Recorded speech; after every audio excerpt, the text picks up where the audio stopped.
What was the initial goal of the art show, and do you feel that goal was reached? I mean, the art show had multiple goals. It was primarily to, well, it's American art show, right? I think having watched children get blown up on my phone for 9 months and watching, the president talk about, oh, we're gonna limit this stuff, and then he really didn't limit anything. He's letting all the weapons just go, no problem, no questions asked. I'm looking around and it's like I don't have any health care. I'm running out of money. All my friends are in the same boat. Like people I work with the next day, they're like, yeah, I need to find a different job because I need to see a dentist. Like to me, American Art Show, first, the reference is like American Psycho because I knew I was going to do what I did. And that's why there's plastic on the walls, not just to protect the walls, but to make that image, right? Um, but then the other meaning is like America being this violent, um, kind of heartless, doesn't care about its citizens, doesn't care about anything except for the almighty dollar. Um, Definitely doesn't care about artists, as Ron DeSantis proved. And so to me, it was like a vessel to express all of those feelings and all of that disappointment with not just America, but disappointment with the art world. I mean, since all this started, I just kept seeing people that were in the arts just get fired for speaking up about anything. They just lose their job. Um, and I was watching myself also get censored. So I was like, this is this is crazy that it's happening to me because I'm like small bones around here. So if it's happening to me, like my goodness, like and so if you looked around the room, well, I mean that's sort of the purpose. The purpose was, I've been watching this horrible thing unfold. I feel powerless. I've already done one thing that got some attention, but not much. And then I did another thing that got some attention, but kept going business as usual. And yeah, it's like I didn't know that I was going to receive the submissions. It was an open call. All I really said was American Art Show, open call. Um, but the pieces fell into place, right until the last minute. I didn't have a piece about Gaza, but then my friend submitted this beautiful photograph, and I was like, perfect, that piece handled. And then another friend of mine had a collage that, was mentioning you have to be dangerous back was the biggest text on it. And like talking about like, you know, protest and talking about being, being strong yourself because people are gonna come for you, basically. Um, and there was another piece that was a small painting of Nathan Fielder, like Nathan for You or The Rehearsal, which is like, how did my friend know that I was going to make a little set and do a little thing, and it was going to be this production that ended up what it was. And rather than pricing his work for money, he priced it at like, buy me a New York pizza, or get a tattoo at where the shop that he tattoos at, or buy me the curator a bottle of liquor, and that would have sold the piece. So I was looking at this stuff, and I know personally that, like, I know he has been just waiting for someone to get a tattoo for months because tattoos have even become a luxury in this economy. And, if you don't have money to get a tattoo, you're just gonna go without it. But that means that tattoo artists aren't making money. So even though I knew he probably had the least amount of money in the room, he was pricing his work at the price of a pizza, and he got a pizza in the end. And it was like, of course, so the pieces that I chose to put soup on were pieces that I felt fit. I felt fit the theme that said something about America and said something about American priorities. And then I I souped the ones that were for sale because I've been talking about selling out kind of this whole time. And there is this kind of American thing where if you pay someone for it or if you buy it, it's yours now. So you can kind of do what you want with it. That's kind of the aggression of America. Like if you can afford to do something, you're allowed to do it. Walt Disney, it was illegal for Walt Disney to get as much land as he did to build Disney World, but like they allowed it. It's like the rules get fudged if you can make enough money. All right. And so as far as pricing, I know you mentioned that. So did you pay for the artist's art or did you only pay for your friends in a kind of tit for tat New York pizza type way? Could you just remind No. me a little bit about like how you acquired the art, how you bought it, if you did buy it, and just your decisions on choosing which art to throw the tomato soup on? So I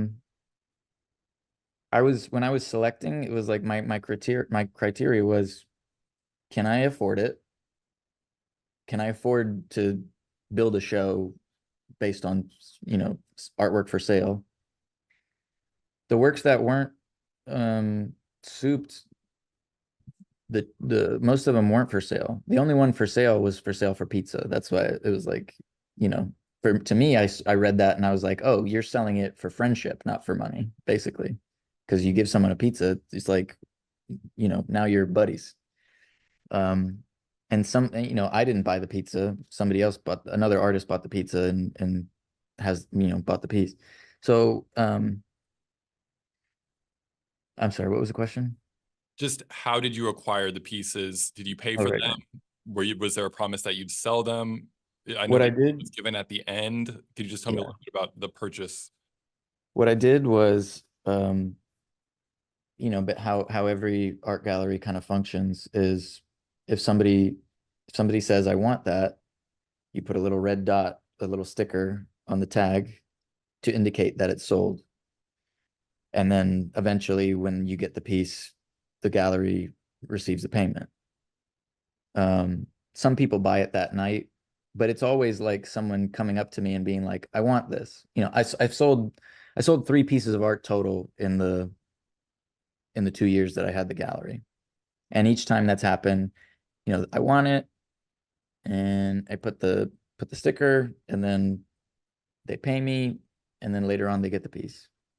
So this time I went around the room. A friend of mine um, was with me, and I went around the room, and before I did anything to anybody's work, I put a red dot to indicate that it had been sold, purchased, and then I threw the soup, and I left my friend who agreed to help me that evening. I left him envelopes of cash because since October 7th, I've become aware that, all of our tax money, not all of our tax money, but significant portion of our tax money goes to building more weapons and sending more weapons and all this. So like I didn't want there to be this like tax element for anyone. So I basically I raided my like graduation stash of cash. Like, I don't spend much of cash. So every time my whole life, like when I graduated from eighth grade, when I graduated from high school, when I graduated from college, it was like, people give you $100 here and there. And I just was stowing it. And I always felt like, oh, one day this will come in handy. And, you know, it just so happened I had enough saved up that I could just put cash in envelopes and leave it with my friend. So that's what I did. So little by little, as artists came in and saw what it was, my friend I told him, hey, try to identify if you think it's the artist, let them know that you have payment for them. And that happened for three of the artists that were souped. Um, two couldn't make it that night, and then two came in and left without seeing my friends. So, they didn't really know what was going on. But I mean, would you like me to explain why I chose each piece? You don't have to explain each piece. I did have a question though about the artist. There was a big criticism of whether the artist should have known that this was going to happen prior. Could you just tell me your response to that? Yeah, it was just sort of a bubbling up of the frustration of what I've been seeing on my phone and the sort of treatment I was receiving from the other entities in the art world that it's possible this group of artists would have been like, yeah, absolutely. But, at a certain point, I just had to believe in myself, I think, and believe that this idea would work or something. And you said, so you were kind of in dire straits. Your lease was ending. You didn't have a lot of money. You weren't making a lot of money from art. So would you say that this was kind of a stunt, like your kind of last stunt, because you wouldn't really have to face a lot of repercussions because you were leaving the art world anyway? Yeah, that was my calculation. Part of this was always like, when I was telling it to people, I'm like, and I really didn't tell a lot of people. I five people knew total before the day. Um, and and yeah, you're absolutely right. Like, part of this was me thinking, because I've been watching this happen to other people, like me thinking that if I did something that people didn't agree with, they're gonna jump to social media, they're gonna jump to, saying bad things about me. And once that ball gets rolling, that means, I mean, look, I'm talking to you now. It's like, you didn't know who I was before the 18th. And it's like, other people didn't know who I was until the 18th. And other people didn't know who these artists were before the 18th. It's like, for me, what I told one of the artists who actually waited for an explanation before they wanted to do anything, um, my calculation was, if I could absorb enough hate on myself for the whole community to become famous, for eyeballs to finally be looking at the talent and the people that are here, I considered that worth it to, like, lose my reputation so that the status of everybody could be raised, is what I felt about it. So you consider yourself a martyr in that you actually did a net positive for these artists. I'm not a martyr. No, I'm not a martyr. I had a weird idea for something that could be considered protest, exhibition, and art piece. And that's why I think a lot of people are confused, because they don't know what category to put this in. And because it's all categories. It's everything. It's me being pissed off at America, me being pissed off that I was the only one in the art community talking about it, really. And I thought, if everybody hated me, at least the community would be united. And I was going to be leaving anyway. I had no interest in renewing my lease, you know. So that was all part of the calculation. What I didn't expect was it to work how it worked. Like, it worked. That's nuts. It's nuts that, and that's what's messed me up lately, is that, for 9 years I was known as somebody that just said yes with a wink and a smile, and you could count on me. And then basically I do one bad thing, and enemy number one. And does it make me worse that I thought that was a possibility and did it anyway? Maybe, but I don't know. I'm an artist. All I've known all my life was, like, artists should take risks. Artists should challenge. That's the word that we all use in our statements. My artwork challenges X, Y, and Z. But like my interns were saying, no, it really doesn't. You know, it you can say it does, but where's the actual challenge if everybody just goes on with their life after and doesn't think about it twice?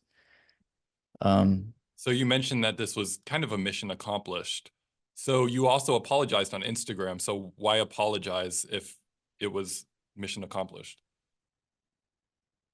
Uh, I didn't understand how uncomfortable my brain would feel seeing people call me the things that they were calling me.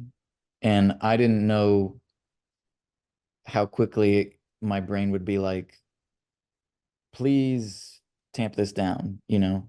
Like I took precaution, right? Like really the only thing I did different was put the soup on the pieces. Everything else was how I would run a normal show. Everything was hung at 56 center. Everything was labeled. Everything was lit. You know, it's not the only thing that was different was the soup. And maybe mission accomplished in like the George Bush way. Mission accomplished. Like what mission is this? You know, it's at the end of the day, it's a local art world story, right? Um, but you know, it has started a conversation. I can't deny that, you know. Um, I think I really started panicking when I was trying to assuage some of the concerns of the artists, and then I noticed private messages becoming public. So I was like, oh, so if my explanation is insufficient at the moment, then I need to stop like participating. And when I was really like getting in my head about it, I knew, okay, that's the time for me to turn my phone off. But I didn't want to turn my phone off without, you know, saying what I felt was true. So if you see that last post that I put up, are you talking about the one that's got like the pink and the text? Yeah. Yeah. That's basically what I wrote was the order of what I was feeling. You know, I wanted to communicate that I did feel bad, communicate that I needed to turn the phone off, communicate that my gallery was not going to continue, and then put the perspective back on the people that I feel are suffering the most in the world right now, which is Gaza. So it was in that order, which is kind of what protesters end up doing. They, no matter what, the message should always end up with, you know, the thing that you're most talking about. Um, so yeah, so that's why I wrote that. All right. So you were just explaining about how why you did the apology, and you felt that this was a net positive for the artist. You talked about this a little bit before. Were you surprised about the backlash? And did you feel that it really positively affected the artists that were involved with the media attention and things like that? I mean, I really don't know because I mean, I turned everything off. So I don't want to say for anybody else if the other artist thought it was a net negative, I don't want to discredit the way that they feel, you know. I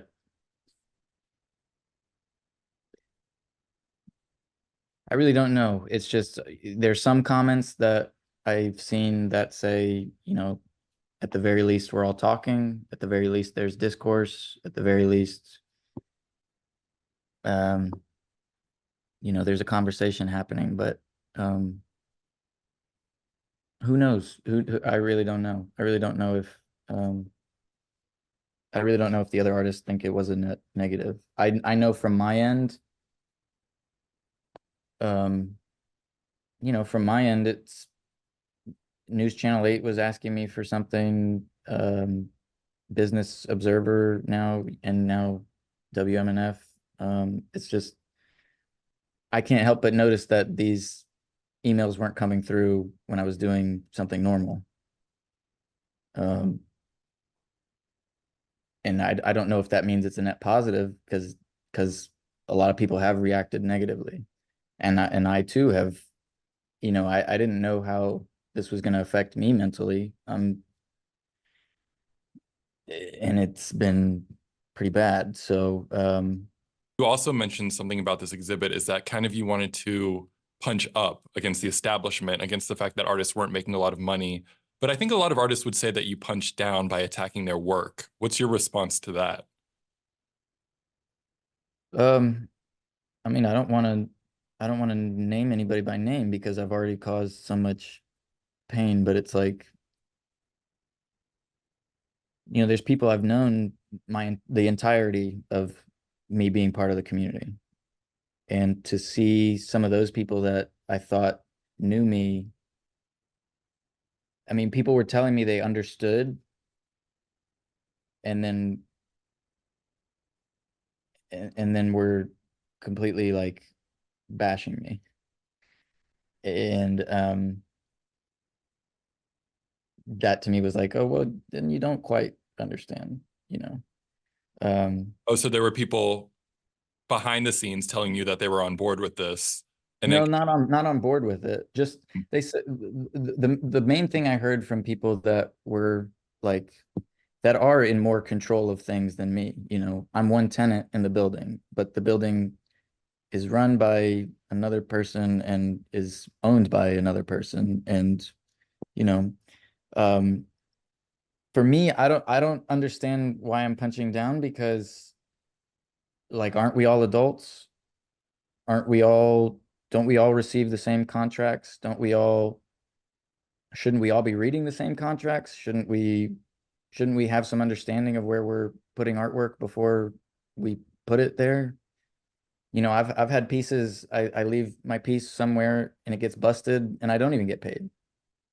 You know, there were I had another gallery had requested I frame stuff and I spent $1,200 getting things framed and then I was returned a broken one. And it's like, what's my recourse? There really isn't one, you know? So like we leave our artwork places all the time and we get them back in whatever condition that the person running the place gives it back to us in. And most of the time it's not paid for. Most of the time it's just here's your broken stuff, and you move forward. Um, and I was never trying to punch down. If I was punching anywhere, I felt I was punching sideways and I felt that everybody was going to be upset. But then to see people that do consider themselves, I guess, in the hierarchy of the art world above me, um, when they were basically being like, no, you're a bully, like you're out, you got to fix this, even though they were telling me they understood, in which case the artists were asking for explanations. Like every really angry artist that went to social media, they were saying, I don't know why this happened. Why did this happen? We need some answers. And I had people telling me they understood, but they weren't providing any answers to the artists. And when I tried to provide some answers, like I said, my private messages went public. So at a certain point, I felt like, okay, I cannot defend myself because my defense is inadequate. So I do need people above me to tell to who think I'm punching down. They should probably explain to the people that they think I'm punching down to what this was all about because they're telling me that they understand. So jump in, right? That's how I felt. These are all, there's an entire, one of the people that got souped was USF art faculty. So it's like, and everybody that I'm in community with or was in community with, like I studied with them at USF. I've been having conversations with them since then. We all talk about art. We all studied art. We all have an understanding of art history. Like Marcel Duchamp and the urinal, the fountain, that was like 1917.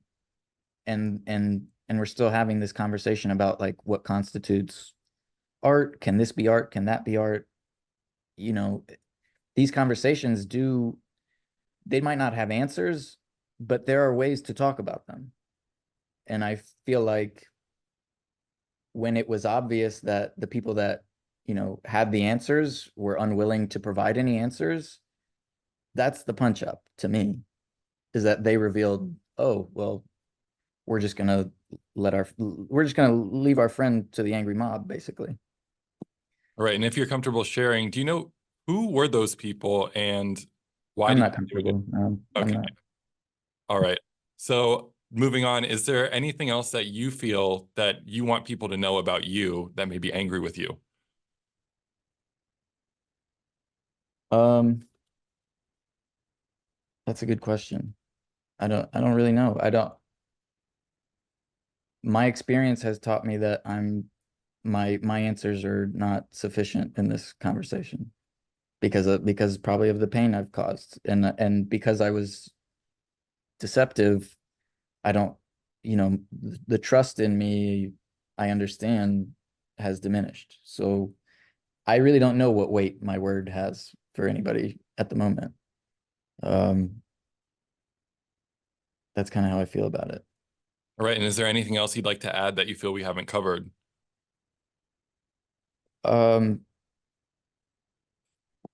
yeah, I've turned my phone off, so I myself haven't really been keeping up, but I just like to encourage everybody to keep their eyes on Gaza, keep their eyes on what's going on, and keep their eyes on what their needs are. And if a community, if an economy isn't providing for their needs, like I would encourage us all to find a way to work together to, you know, help everybody's needs is what I'm looking for. But primarily, everybody should keep their eyes on Gaza.